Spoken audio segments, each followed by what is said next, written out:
또또 가족 여러분 안녕하세요. 오늘은 15년 만에 이뤄진 첫사랑의 꿈이 악몽이 된 40대 초반 정훈 씨의 사연입니다. 정훈 씨는 어릴 때부터 내성적이고 낯을 많이 가리는 성격이었습니다. 신중하고 조용한 타입이라 친구도 많지 않았죠. 지방에서 태어나 자란 정훈 씨는 대학 진학과 함께 서울로 올라왔습니다. 낯선 서울, 낯선 대학교. 그곳에서 열린 신입생 오리엔테이션에서 정훈 씨의 운명 같은 만남이 시작됩니다. 정훈의 눈에 들어온 빛나는 여자 동기. 박은채. 정훈 씨처럼 구석에서 쭈뼛쭈뼛 거리지도 않고 그녀는 확실히 달랐어요. 어색하게 서 있던 정훈에게 먼저 다가와 밝게 인사를 건네는 그녀. 외모도 돋보였지만 행사에 적극적으로 참여하고 다른 친구들을 배려하는 모습까지 정훈 씨는 은채에게 그만 첫눈에 반해버렸습니다. 안녕. 내 이름은 박은채야. 너는 이름이 뭐야? 그 한마디에 정훈의 대학 생활은 완전히 달라졌죠. 그 이후로 그녀는 정훈을 볼 때마다 늘 반갑게 인사를 했어요. 하지만 정작 그는 말도 제대로 못 붙이고 얼어버리기 일쑤였답니다. 성적이 매우 우수했던 정훈에게 은채는 시험 공부 같이 할까? 라고 제안했고 함께 공부하는 시간이 많아졌습니다. 그러던 어느 날 그녀가 물었습니다. 너 혹시 나 좋아하니? 너무 당황한 정훈은 맘에 있던 진짜 속마음은 꺼내지도 못한 채 아니, 좋아하긴. 내가? 전혀 아니지. 라며 강하게 부인해버린 거예요. 시험이 끝나고 나서도 다음에 같이 밥 먹자 라는 말만 했지. 정작 제대로 된 약속 하나 잡지 못했죠. 그러던 어느 날 다른 동기한테서 가슴 무너지는 말을 듣게 됩니다. 야, 너 그거 알아? 근처 걔 지금 학교에서 되게 잘 나가는 선배랑 사귀고 있대. 그 순간 정훈 씨는 역시 난 안 되는 거였어 라며 혼자만의 마음을 접어버렸습니다. 한 번씩 다른 이유로 가끔 연락을 했었지만 그녀는 답장이 없었고 시간이 흘러 어느덧 졸업을 하게 되었습니다. 정훈은 열심히 공부해서 결국 원하던 전문직 시험을 합격하게 되었고 그 뒤로도 도무지 그녀의 소식은 들을 수가 없었습니다. 첫사랑은 그렇게 추억 속으로 사라지는 듯 했습니다. 세월이 흘러 정훈 씨는 어느덧 30대 중반이 되었어요. 그 사이 연애는 몇 번 했지만 결혼까지 생각하는 사람은 만나지 못했습니다.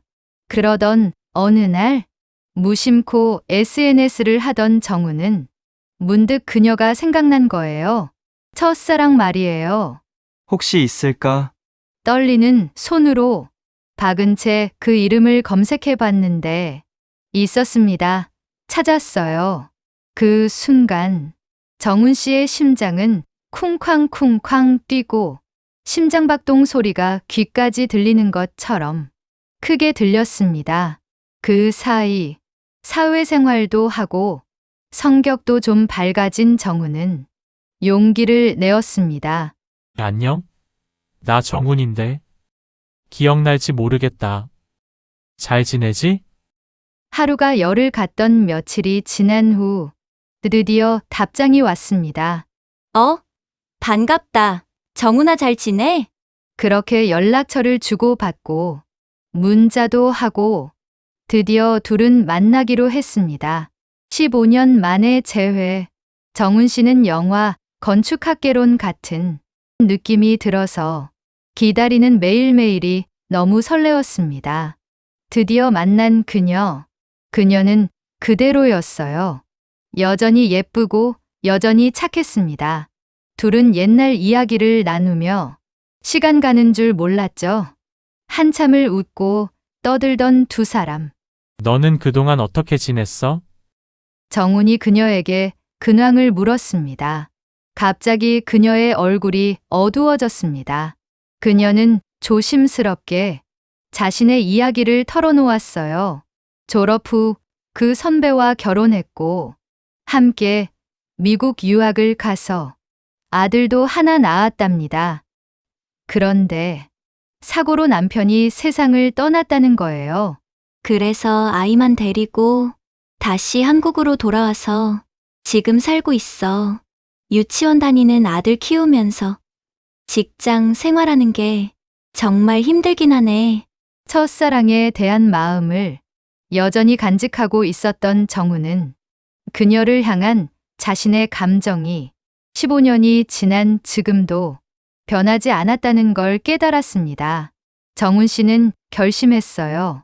그리고 조심스럽게 그녀에게 제안을 합니다. 나 사실 예전에 너 좋아했었어. 너 나랑 만날래? 하지만 그녀는 거절했어요. 아이도 있고 과부 신세인 자신의 처지가 미안했나 봅니다. 하지만 정우는 포기하지 않고 정성을 다해 계속 은채에게 마음을 표현했습니다. 10번 찍어 안 넘어가는 나무 없다는 말처럼 결국 그녀가 마음을 열었습니다. 좋아. 만나보자. 교제를 시작하면서 정우는 은채의 아들도 만났어요. 그런데 신기하게도 아이가 정훈 씨를 정말 잘 따르는 거예요. 마치 친아빠처럼요. 그 모습을 보면서 정훈 씨는 더더욱 확신했습니다. 이 사람이다. 이 사람과 결혼해야겠다. 정훈은 그녀에게 프러포즈를 했고 그녀도 결국 예스라고 대답했습니다. 하지만 결혼은 순탄하지만은 않았어요. 정훈 씨의 부모님이 크게 반대하셨거든요. 애가 있는 여자와 결혼하겠다고? 절대 안 돼. 정훈의 아버지는 불같이 화를 내셨습니다. 정훈은 끝까지 부모님을 설득하고 또 설득했습니다. 이 사람 말고는 제가 사랑하는 사람이 없어요. 저 이 사람 아니면 평생 혼자 살게 될 거예요. 아버지, 제발 허락해 주세요. 자식 이기는 부모 없다고 아들의 간절함에 결국 부모님도 마음을 돌리셨고 두 사람은 결혼에 골인했습니다. 정우는 세상을 다 얻은 기분이었습니다. 학창시절부터 짝사랑했던 첫사랑과의 결혼. 정말 꿈만 같았습니다. 그런데 더더 행복한 일이 생겼습니다. 바로 둘 사이에 둘째 아들이 태어난 거예요. 그녀가 데려온 아들과 새로 태어난 둘째 아들, 두 형제는 정말 좋아하며 친형제처럼 잘 지냈어요. 그 모습을 보면서 정우는 자신이 세상에서 제일 행복한 사람이고 이보다 더 행복할 수는 없을 것 같다는 생각이 들었습니다. 그래. 이참에 큰 아이를 내 친양자로 입양해야겠어. 친양자 입양은 일반 입양과 달리 법률상 완전히 친자식이 되는 거라 가족관계등록부에도 친자로 등록이 되는 강력한 법적 관계입니다. 정우는 첫째도 친양자로 입양하면 이젠 정말 완벽한 가족이 되겠구나 생각하며 서둘러 친양자 입양을 진행하였습니다. 행복도 잠시 입양 후 얼마 지나지 않아 법원에서 서류 하나가 정훈 씨에게 배달이 되었어요. 무심코 열어본 정훈 씨는 그 자리에서 그만 얼어붙고 말았습니다. 그 우편물의 내용은 바로 상간녀 소송. 아내가 유부남인 직장 상사와 불륜을 저질렀고 그래서 그 상사의 부인이 정훈 씨의 아내를 상대로 소송을 제기한 겁니다. 정훈은 손이 떨리고 머리가 하얘졌습니다. 여보, 여보. 이게 무슨 소리야? 정훈은 다급히 은채를 불렀습니다. 여보, 이게 대체 무슨 일이야? 사색이 된 아내는 울면서 충격적인 이야기를 털어놨어요. 미안해, 여보. 사실은 당신 만나기 전부터 그 사람이 잘해줘서 안 되는 거 알지만 그땐 내가 너무 외롭고 힘들어서 그 사람한테 기대게 됐었어. 결혼하고 나서는 정말 끝내려고 했는데 잘 안 됐어. 그래서 지금까지 계속 만났었어. 지금까지라고? 결혼하고 나서도 계속 불륜 관계를 이어왔다는 거야? 정훈과 행복한 가정을 꾸리면서도 둘째 아들을 낳고 기르면서도 큰아들을 친양자로 입양하면서도 그 더러운 관계는 계속 이어졌던 거예요. 결국 그 상사의 부인이 뒤늦게 이 사실을 알게 되면서 남편과 이혼 위기에 처했고 정훈의 아내에게까지 상간녀 소송을 제기하게 된 것이었습니다. 정훈 씨는 멘붕이 왔죠. 완전히 무너졌습니다. 난 당신을 진심으로 믿었어. 15년을 기다렸고 부모님을 설득했고 당신 아들까지 내 아들로 받아들였어. 그런데 이게 뭐야? 배신감, 분노, 절망, 그 모든 감정이 한꺼번에 밀려왔습니다. 아내는 울며 애원했어요. 여보, 미안해. 정말 미안해. 이제 정말 안 만날게. 이 가정이 나한테도 너무 소중해. 제발 한 번만 용서해줘. 여보, 제발. 하지만 정훈 씨의 마음은 이미 단단히 닫혀버렸습니다. 결혼 생활 동안 더러운 관계를 계속 이어나갔다는 게 참을 수 없이 고통스럽고 미칠 것만 같았어요. 밤새도록 흐느끼고 뜬 눈으로 밤을 새운 정훈 씨는 결국 다음 날 은채에게 이혼을 통보했습니다. 더 이상 당신을 신뢰할 수 없어. 우리 이혼하자. 매달릴 줄 알았던 아내도 더 이상은 붙잡지 않았습니다. 당신이 나를 용서할 수 없다면 할 수 없지. 받아들일게. 정훈은 힘겹게 변호사 친구를 찾아갔습니다. 난 아이를 입양할 때 진심이었어. 정말 내 아들로 받아들이겠다고 마음먹었어. 근데 어떻게 나한테 이럴 수가 있지?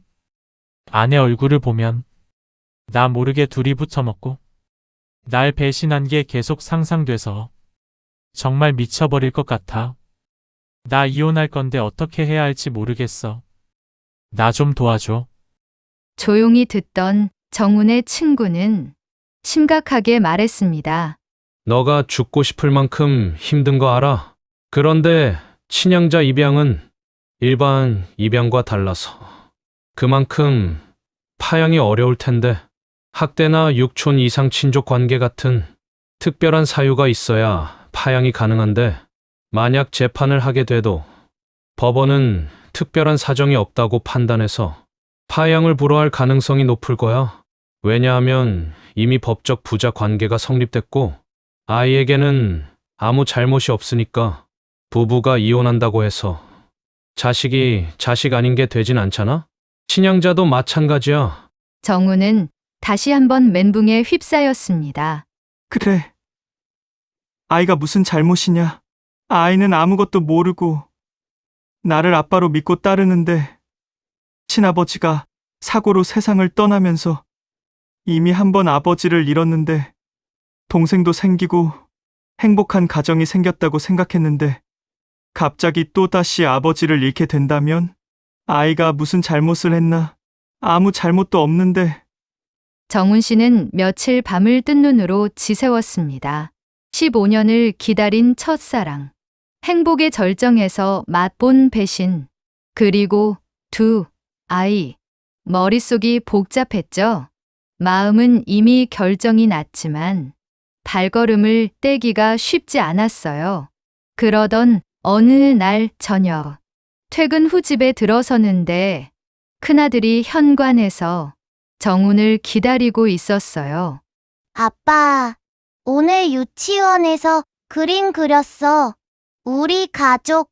아이가 내민 종이에는 우리 가족 4명이 행복하게 손을 잡고 있는 모습이 그려져 있었어요. 정훈 씨, 아내, 큰아들, 그리고 막내까지. 그 순간 정훈 씨는 깨달았습니다. 이 아이에게 난 이미 아빠야. 법적으로도 마음으로도. 이 애는 아무 잘못도 없어. 친아버지를 잃은 아이에게 내가 또다시 상처를 줄 수는 없어. 다음 날 정훈은 아내와 마주 앉았습니다. 이혼은 하지 않겠어. 아내는 어깨를 들썩이며 눈물을 흘렸어요. 정훈은 말을 이었습니다. 하지만 조건이 있어. 첫째, 그 남자와는 완전히 연을 끊어.